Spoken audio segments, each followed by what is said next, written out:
Today we complete the story Paul's Case. It was written by Willa Cather. Here is Kay Gallant with the story. Paul was a student with a lot of problems. He hated school. He didn't like living with his family on Cordelia Street in the industrial city of Pittsburgh. Paul wanted to be surrounded by beautiful things. He loved his part-time job as an usher at the concert hall. He helped people find their seats before the concert. Then he could listen to the music and dream of exciting places. Paul also spent a lot of time at the local theater. He knew many of the actors who worked there. He used to do little jobs for them, and they would let him see plays for free. Paul had little time left for his studies, so he was always in trouble with his teachers. Finally, Paul's teachers complained again to his father. His father took him out of school and made him take a job in a large company. He would not let Paul go near the concert hall or the theater. Paul did not like his job as a messenger boy. He began to plan his escape. A few weeks later, Paul's boss, Mr. Denny, gave Paul a large amount of money to take to the bank. He told Paul to hurry because it was Friday afternoon. He said the bank would close soon and would not open again until Monday. At the bank, Paul took the money out of his pocket. It was $5,000. Paul put the money back in his coat pocket, and he walked out of the bank. He went to the train station and bought a one-way ticket for New York City. That afternoon, Paul left Pittsburgh forever. The train traveled slowly through a January snowstorm. The slow movement made Paul fall asleep. The train whistle blew just as the sun was coming up. Paul awoke, feeling dirty and uncomfortable. He quickly touched his coat pocket. The money was still there. It was not a dream. He really was on his way to New York City with $5,000 in his pocket. Finally, the train pulled into Central Station. Paul walked quickly out of the station and went immediately to an expensive clothing store for men. The salesman was very polite when he saw Paul's money. Paul bought 2 suits, several white silk shirts, some silk ties of different colors. Then he bought a black tuxedo suit for the theater, a warm winter coat, a red bathrobe, and the finest silk underclothes. He told the salesman he wanted to wear one of the new suits and the coat immediately. The salesman bowed and smiled. Paul then took a taxi to another shop where he bought several pairs of leather shoes and boots.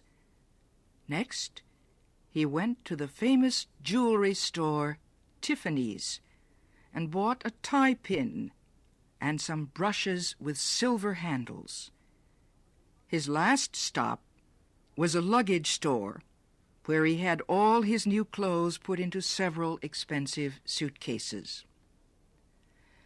It was a little before 1 o'clock in the afternoon when Paul arrived at the Waldorf Astoria Hotel. The doorman opened the hotel's glass doors for Paul, and the boy entered.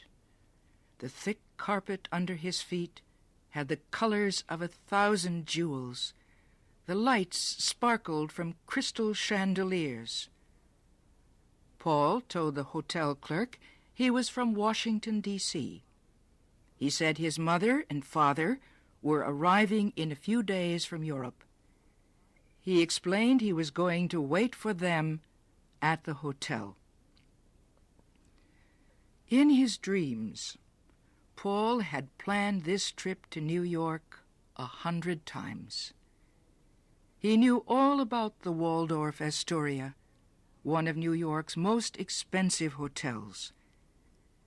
As soon as he entered his rooms, he saw that everything was perfect, except for one thing. He rang the bell and asked for fresh flowers to be sent quickly to his rooms. When the flowers came, Paul put them in water, and then he took a long, hot bath. He came out of the bathroom wearing the red silk bathrobe. Outside his windows, the snow was falling so fast that he could not see across the street. But inside, the air was warm and sweet. He lay down on the sofa in his sitting room. It had all been so very simple, he thought. When they had shut him out of the theater and the concert hall, Paul knew he had to leave. But he was surprised that he had not been afraid to go. He could not remember a time when he had not been afraid of something, even when he was a little boy. But now he felt free. He wasn't afraid any more. He watched the snow until he fell asleep. It was 4 o'clock in the afternoon when Paul woke up. He spent nearly an hour getting dressed. He looked at himself often in the mirror. His dark blue suit fit him so well that he did not seem too thin. The white silk shirt and the blue and lilac tie felt cool and smooth under his fingers. He was exactly the kind of boy he had always wanted to be. Paul put on his new winter coat and went downstairs. He got into a taxi and told the driver to take him for a ride along Fifth Avenue. Paul stared at the expensive stores. As the taxi stopped for a red light, Paul noticed a flower shop. Through the window, he could see all kinds of flowers. Paul thought the violets, roses, and lilies of the valley looked even more lovely because they were blooming in the middle of winter. Paul began to feel hungry, so he asked the taxi driver to take him back to the hotel. As he entered the dining room, the music of the hotel orchestra floated up to greet him. He sat at a table near a window. The fresh flowers, the white tablecloth, and the colored wine glasses pleased Paul's eyes. The soft music, the low voices of the people around him, and the soft popping of champagne corks whispered into Paul's ears. This is what everyone wants, he thought. He could not believe he had ever lived in Pittsburgh on Cordelia Street. That belonged to another time and place. Paul lifted the crystal glass of champagne and drank the cold, precious, bubbling wine. He belonged here. Later that evening, Paul put on his black tuxedo and went to the opera. He felt perfectly at ease. He had only to look at his tuxedo to know he belonged with all the other beautiful people in the opera house. He didn't talk to anyone, but his eyes recorded everything. Paul's golden days went by without a shadow. He made each one as perfect as he could. On the 8th day after his arrival in New York, he found a report in the newspaper about his crime. It said that his father had paid the company the $5,000 that Paul had stolen. It said Paul had been seen in a New York hotel. And it said Paul's father was in New York. He was looking for Paul to bring him back to Pittsburgh. Paul's knees became weak. He sat down in a chair and put his head in his hands. The dream was ended. He had to go back to Cordelia Street, back to the yellow-papered bedroom, the smell of cooked cabbage, the daily ride to work on the crowded streetcars. Paul poured himself a glass of champagne and drank it quickly. He poured another glass and drank that one too. Paul had a taxi take him out of the city and into the country. The taxi left him near some railroad tracks. Paul suddenly remembered all the flowers he had seen in a shop window his first night in New York. He realized that by now every one of those flowers was dead. They had had only one splendid moment to challenge winter. A train whistle broke into Paul's thoughts.